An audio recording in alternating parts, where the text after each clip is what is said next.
Every year, we look forward to words of vision and encouragement from the leader of the nation, the President of the Federal Republic of Nigeria. We just heard the first New Year broadcast of President Bola Ahmed Tinubu. What do you make of that speech? Totally disappointing. Not only disappointing in terms of what the president had to say, but in terms of those who are applauding. Nigeria is in dire straits. Security-wise, Nigeria is supposed to be one of the at least medium powers in the world. Nigeria is at the bottom of the world economic and developmental ladder. And all we have to hear this morning in the speech of the president were mere promises, rehash of old cliches, avoiding fundamental issues of development of the country. Totally disappointing. And now let me say this to start with. Respected Nobel laureate, Professor Wole Soyinka, was of the view that we have to wait for a year, that he himself in particular had to wait for 1 year before making an assessment of an administration. That is not our own orientation. Our own orientation is that before you come into government, you have a plan ready, and from day one, you start implementing that plan. Not to start hearing of promises. And I give you an example. Many young people who don't know what the state of education in Nigeria was at the end of military rule, second stanza of military rule in 1979. It was in total shambles because the military administration cared less about education, particularly in a highly populated state like Lagos at that time. And I give you an example of what the Unity Party of Nigeria administration did at that time. On inauguration day of the governors, because we did not win the presidential election, the governors announced implementation immediate of the cardinal programs of the Unity Party of Nigeria. First among which was education. And I can tell you, within 6 months of the administration of Alhaji Lateef Jokonde in Lagos State, he had built 11,700 classroom blocks for new children in Lagos State, each block containing 40 children, according to the standard established by the military administration at that time. This apart from the fact that he built Lausa, the assembly complex, the government offices, and he built that road now that goes from Ekpe, that goes to Ekpe, where our leader was imprisoned. He opened that road at that time, among so many others. Here in Bendel State, in the old Bendel State where I served,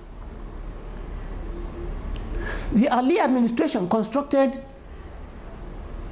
opened 663 new secondary schools. 663. I won't mention other things. Colleges of education. The College of Education we opened at Agbo is now one of the universities, converted to one of the universities by the last administration of Senator Okowa. The Polytechnic we opened at Ozoro is now a university.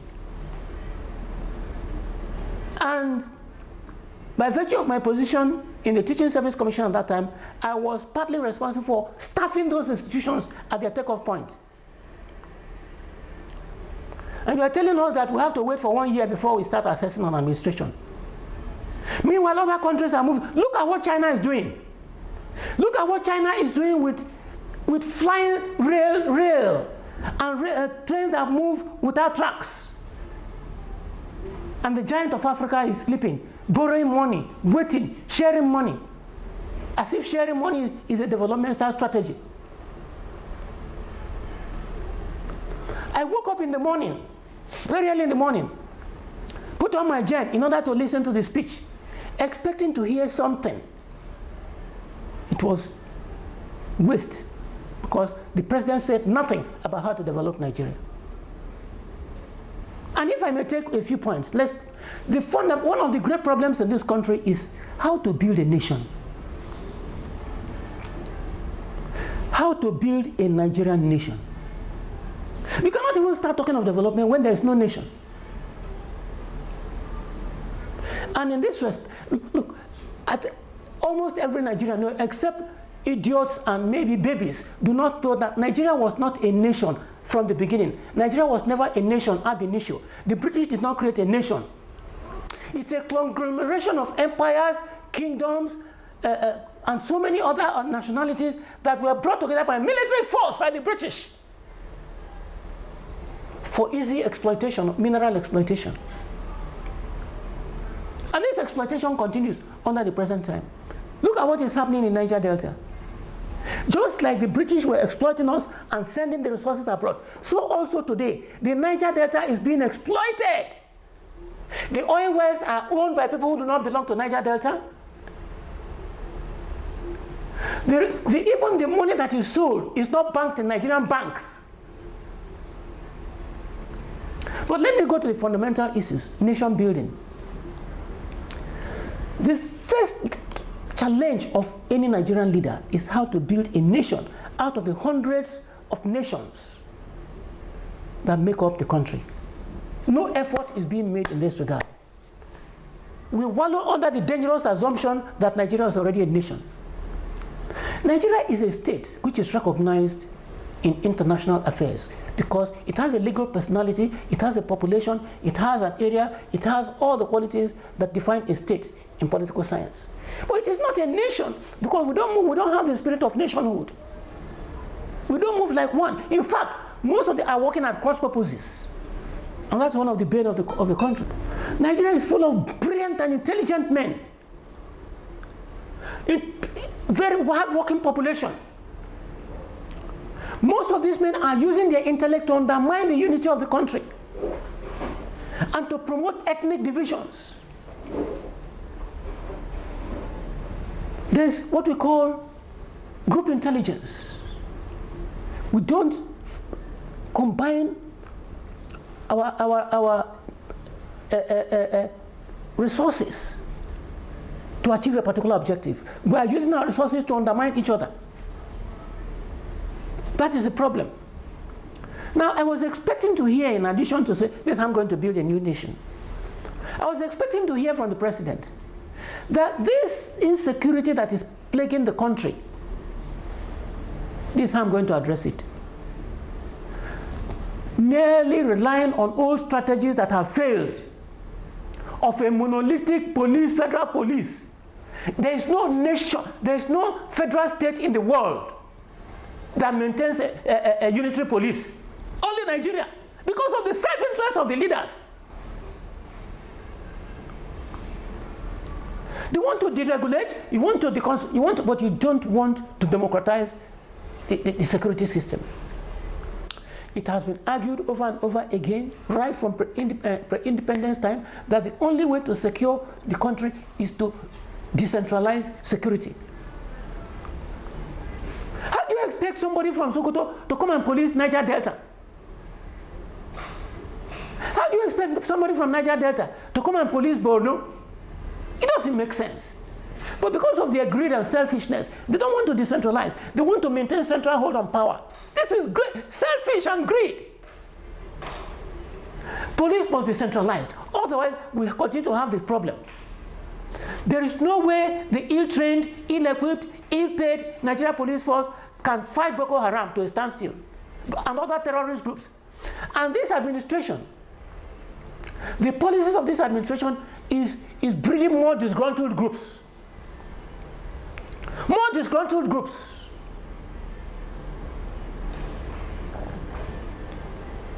Nation building, security,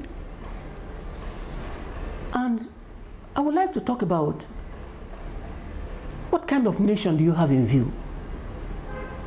It's not enough to say, want to build this, want to build that, want to borrow money. In the end, at the end, what is the type of country you have in view?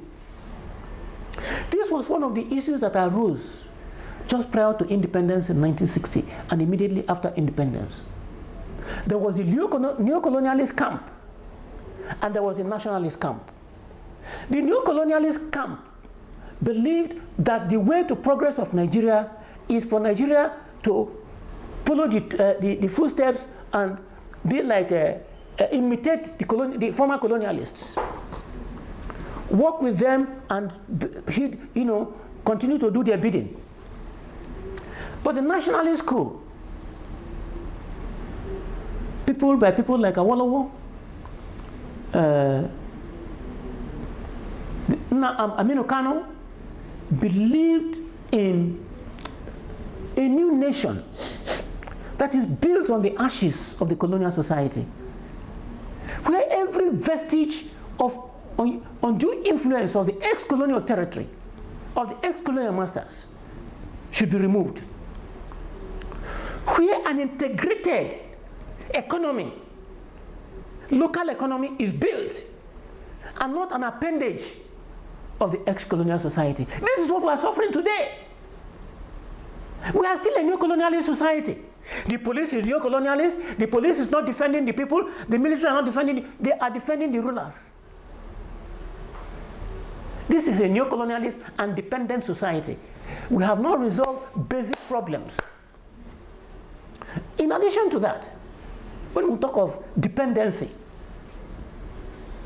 or a country that is self-reliant, in which way are we self-reliant? Look at all the gadgets here. Which one can we boast of making? The president was talking about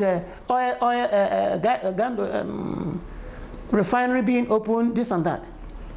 The Nigerian National Oil Corporation, NNOC, was opened during the Gowonian regime in the 70s. 60 years.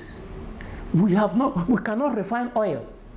We cannot even quantify the amount of oil that the foreign oil companies are taking.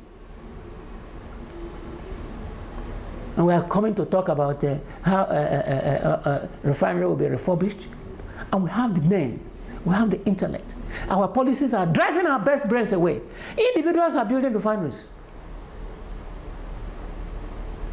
The president's speech did not advance and made no pronouncements about advancement of the Nigerian economy. And finally, it seemed to address one out of these issues, namely development. The president has not developed a strategy, has not announced a strategy. Neither his documents nor what he has ever said since he became president provided Nigerians with a strategy, an ideology, which Nigerians can tune into.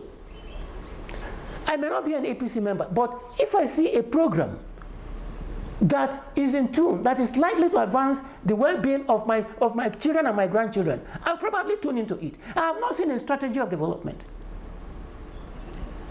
Development does not mean building roads. I've said it several times. It is just an outcome of development. It's one of the outcomes. It's a total idea in terms of freedom, in terms of human freedoms. How can you say you are doing rule of law? You detain a citizen of Nigeria for 200 days without trial, and you say you are doing rule of law.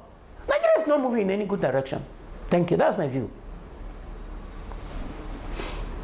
Nonetheless, he was more emphatic in giving assurances that most of the developmental indicators were going to be addressed. Let me quote him. I took an oath to serve this country and do my best at all times. Like I said in the past, no excuse for poor performance from any of my appointees will be good enough. It is the reason I put in place policy coordination, evaluation, monitoring, and delivery units in the presidency to make sure that the governance output improves the living conditions of our people. Do you still feel most of these are hanging in the balance? Your point of disagreement, is it in the terms of inputs, efforts, or in the policies themselves? No, it's a promise. It's a statement of intention. I have said it before. Anybody can make a promise. Any parent can make a list. Any schoolboy can make a list. A list does not amount to a program of action. The program of action must include details of how those things, targets, details of how they are going to be achieved, the targets, and the outcomes. what is Nigeria going to be when you have achieved this, and when? For instance,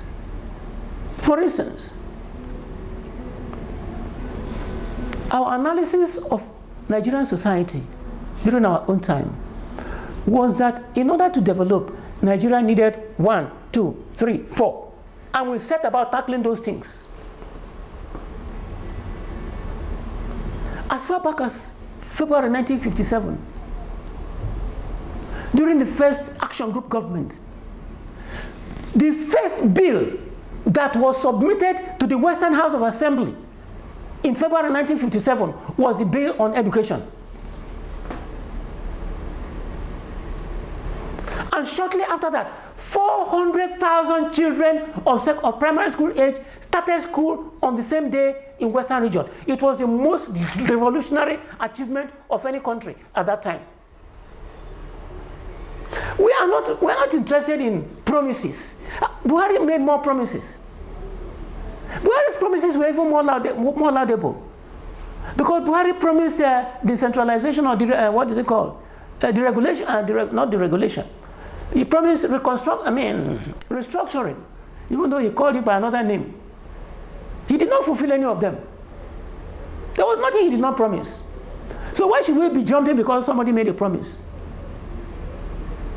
That's my own view. You've served in governments where people are claimed that government actually performed, and you were active in ensuring that those policies worked. What were you expecting in clear terms to have heard from that speech, or what should have been the probable outlook for you? Thank you very much. One of the problems plaguing the country today, even a few days ago, about 150 people were killed in Plateau State, citizens of Nigeria. And this has been almost a weekly occurrence, and this has been going on. Insecurity. I expected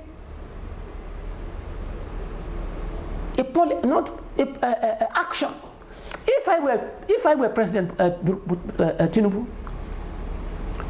within my week of coming to office, I will submit a bill to the National Assembly for state police. I will submit a bill. And I'm hereby calling on him, submit a bill to the National Assembly for state policing. So it's not compulsory. So that those states, for instance, one of the reasons why I love the late governor of Ondo State, Akeredolu, when they started killing his people, he championed, because the constitution of Nigeria does not allow state police, he championed Amoteku, a kind of security network. There are many states that are willing to fund their state police. And as of today, many states are funding the federal police, buying vehicles, buying equipment, and corrupting the police. And most of them, their loyalty is not there. I'm calling on President Buhari, submit a bill to the National Assembly in the next few days, authorizing or giving legal backing for constitutional backing. Of course, it has to be, I'm sure that this will receive support from majority of the states. So that those states that want it can establish state police to reduce insecurity. Can you imagine a situation in Bendel State where Fulani herdsmen will occupy a place and everybody is afraid because the authorities at the head will not allow them? And there's one professor, I think he's from Ole, who was the Minister of Education. Can't remember, Minister for Professor Mogo Buare. He said, look, the local people can deal with Fulani herdsmen, but for the support they are receiving from the federal government. That's what I would advise, number one. Now, I was expecting to hear merely saying you have increased, what is it called? A kind of marginal increase in budget will not work in the education budget. The problem must be frontally confronted, like I told you, happened in Western region in 1957. As far back in 1976, a military dictator, General Obasanjo, established free education at all levels throughout Nigeria. Free universal primary education, UPE, which it was just a kind of expansion of what Awolowo did in 1950. 57 in Western region. And it was stated in the education policy at that time, which was published and gazetted, that Nigeria would embrace universal secondary education at, quote and unquote, at the earliest possible time.